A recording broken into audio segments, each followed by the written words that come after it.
Pernah nggak sih kalian merasa uang terus-terusan habis meski nggak tahu kemana?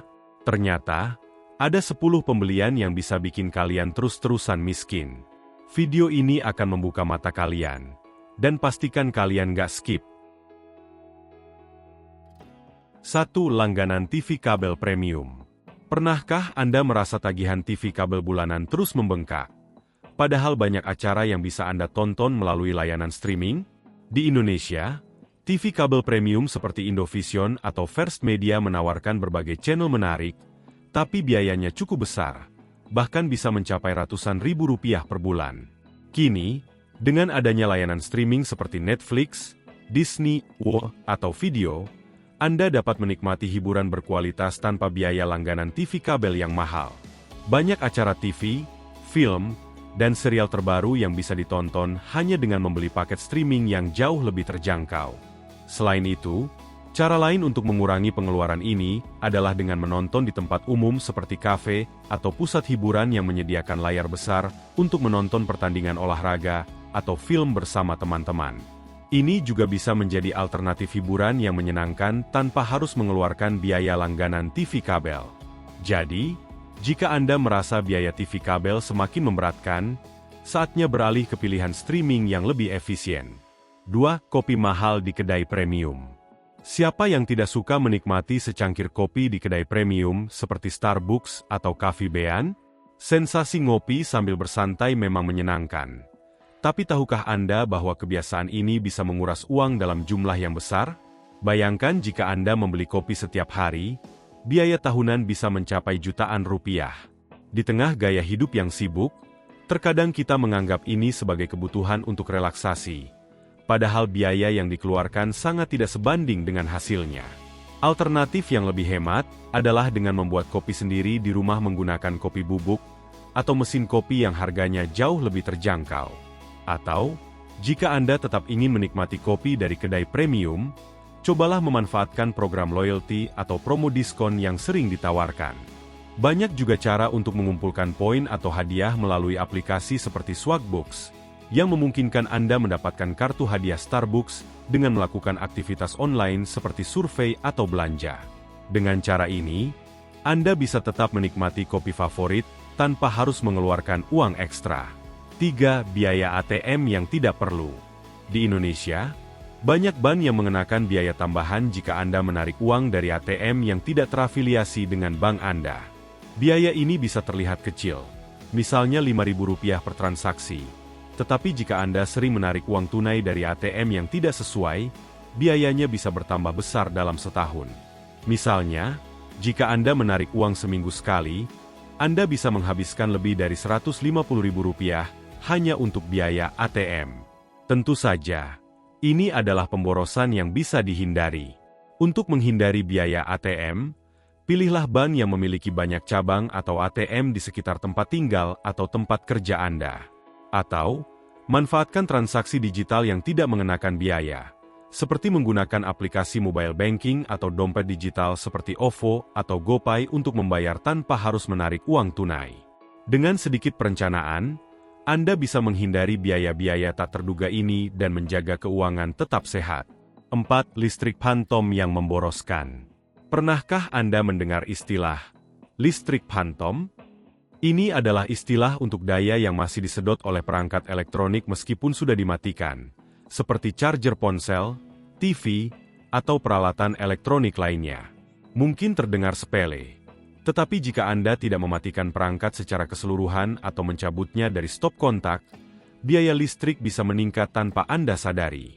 Di Indonesia, tagihan listrik yang membengkak akibat penggunaan listrik phantom adalah masalah yang sering dihadapi banyak rumah tangga. Untuk mengurangi pengeluaran listrik ini, Anda bisa mulai dengan mematikan perangkat elektronik yang tidak digunakan dan mencabut kabel dari stop kontak setelah selesai digunakan. Selain itu, Anda juga bisa berinvestasi pada stop kontak dengan saklar untuk memutus aliran listrik secara langsung.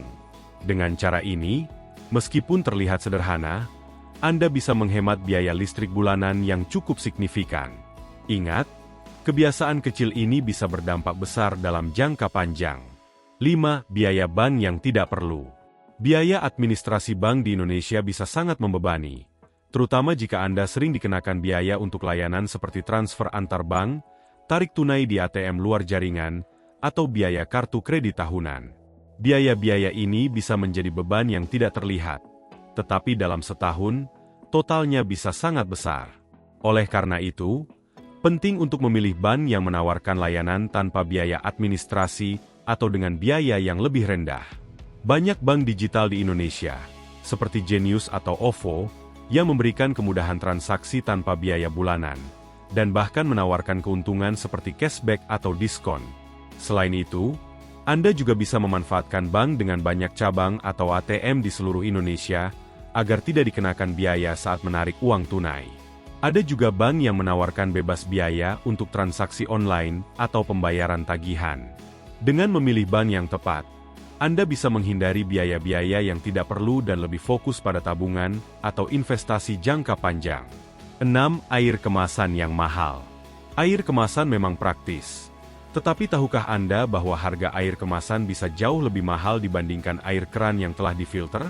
Di Indonesia, harga sebotol air mineral 600 ml bisa mencapai Rp5.000 hingga Rp7.000. Dan jika Anda mengonsumsinya setiap hari, biaya bulanan bisa mencapai lebih dari Rp150.000.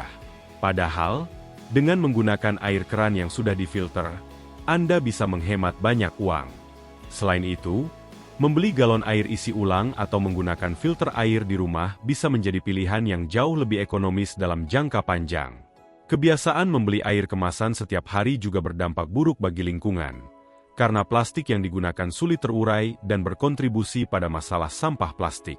Dengan beralih ke penggunaan air keran yang lebih ramah lingkungan, Anda tidak hanya menghemat uang, tetapi juga berkontribusi pada pelestarian lingkungan. 7. Menggunakan bahan bakar premium yang tidak perlu. Banyak pemilik mobil di Indonesia yang membeli bahan bakar premium, RON 92, meskipun kendaraan mereka sebenarnya tidak membutuhkannya. Padahal, penggunaan bahan bakar premium hanya akan menambah biaya tanpa memberikan manfaat yang signifikan pada performa kendaraan. Jika mobil Anda tidak memerlukan bahan bakar premium, sebaiknya gunakan Pertalite atau Pertamax yang lebih murah namun tetap efisien. Selain itu, jika Anda sedang mencari mobil baru, perhatikan spesifikasi bahan bakar yang disarankan oleh pabrikan. Memilih mobil yang menggunakan bahan bakar yang lebih terjangkau dan efisien bisa menghemat pengeluaran bulanan Anda. Mengelola pengeluaran bahan bakar secara cermat adalah salah satu cara untuk menjaga kestabilan keuangan Anda, terutama di tengah harga bahan bakar yang terus berubah. 8. Pemeliharaan rumah yang menguras biaya. Sering memanggil tukang untuk memperbaiki kerusakan kecil di rumah bisa membuat pengeluaran Anda meningkat tanpa disadari. Di Indonesia, biaya jasa tukang atau teknisi bisa sangat bervariasi. Dan jika Anda terlalu sering menggunakan jasa mereka untuk perbaikan kecil, jumlahnya bisa menguras tabungan Anda. Untungnya, dengan adanya YouTube dan banyak tutorial DIY, Do It Yourself, Anda bisa belajar cara memperbaiki banyak masalah rumah tangga dengan mudah dan murah. Mulailah dengan mengidentifikasi masalah yang bisa Anda tangani sendiri, seperti mengganti lampu, memperbaiki keran bocor, atau mengecat tembok. Jika Anda tidak yakin, lakukan riset terlebih dahulu untuk memastikan Anda melakukannya dengan benar. Jika akhirnya Anda membutuhkan bantuan profesional, pastikan Anda membeli bahan sendiri dan hanya membayar biaya jasa untuk pekerjaannya saja. Ini bisa menghemat banyak uang dan menghindarkan Anda dari biaya pemeliharaan yang tidak perlu. 9.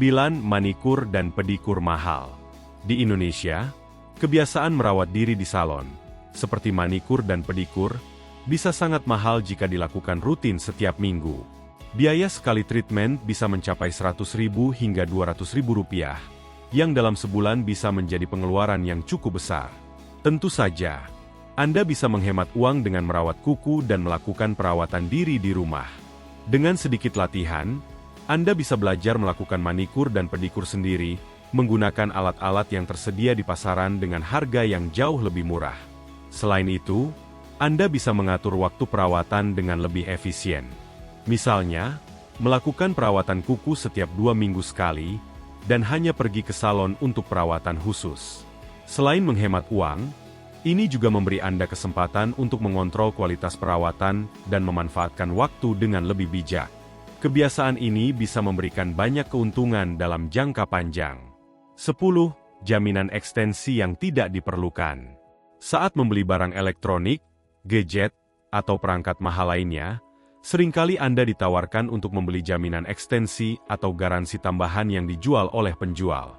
Di Indonesia, banyak orang yang tergoda untuk membeli garansi tambahan ini meskipun produk yang dibeli sudah memiliki garansi resmi dari pabrik. Padahal, pada kenyataannya, untuk kebanyakan barang elektronik, garansi standar dari pabrik sudah cukup untuk menutupi kerusakan atau cacat produk selama periode tertentu.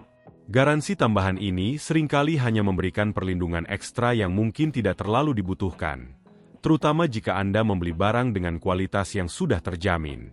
Namun, ada beberapa produk yang memang layak dipertimbangkan untuk membeli jaminan ekstensi, seperti ponsel atau laptop, terutama jika Anda tinggal di daerah yang sulit dijangkau pusat layanan purna jual, atau jika Anda merasa produk tersebut lebih rawan rusak. Sebelum memutuskan untuk membeli jaminan tambahan, pastikan Anda benar-benar memahami apa yang ditawarkan dan apakah garansi standar sudah cukup untuk perlindungan produk tersebut. Dengan cara ini, Anda bisa menghindari pemborosan pada biaya yang sebenarnya tidak perlu, sekaligus tetap merasa aman dan terlindungi jika terjadi kerusakan pada produk yang dibeli. Penutupan. Dengan mengurangi pengeluaran untuk hal-hal yang tidak terlalu penting atau bisa digantikan dengan alternatif yang lebih hemat, Anda bisa mulai mengalokasikan dana untuk hal-hal yang lebih bermanfaat seperti investasi atau tabungan untuk masa depan. Ingat, setiap keputusan kecil yang kita buat dalam kehidupan sehari-hari berpengaruh besar terhadap kondisi keuangan kita dalam jangka panjang. Mungkin Anda merasa beberapa hal terlihat sepele, tetapi jika dilakukan secara konsisten, penghematan-penghematan tersebut bisa menghemat banyak uang dalam setahun. Jadi, mulailah dengan bijak memilih pengeluaran mana yang benar-benar diperlukan dan mana yang bisa Anda hindari. Jangan biarkan kebiasaan konsumtif mengendalikan keuangan Anda. Semakin cerdas kita dalam mengelola uang, semakin banyak kesempatan untuk mencapai tujuan keuangan yang lebih besar, seperti membeli rumah, memulai usaha, atau bahkan mencapai kebebasan finansial. Ingat, menjadi lebih hemat bukan berarti mengorbankan kenyamanan, tapi lebih kepada mencari cara untuk mengelola sumber daya yang kita miliki dengan lebih efektif. Terima kasih telah menonton video ini sampai habis. Jika Anda merasa informasi ini bermanfaat, jangan lupa untuk like, share, dan subscribe untuk mendapatkan lebih banyak tips seputar keuangan dan cara hidup lebih bijak. Jika Anda memiliki pertanyaan atau ingin berbagi pengalaman tentang pengeluaran yang tidak perlu, tinggalkan komentar di bawah. Sampai jumpa di video berikutnya dan semoga keuangan Anda semakin stabil dan berkembang.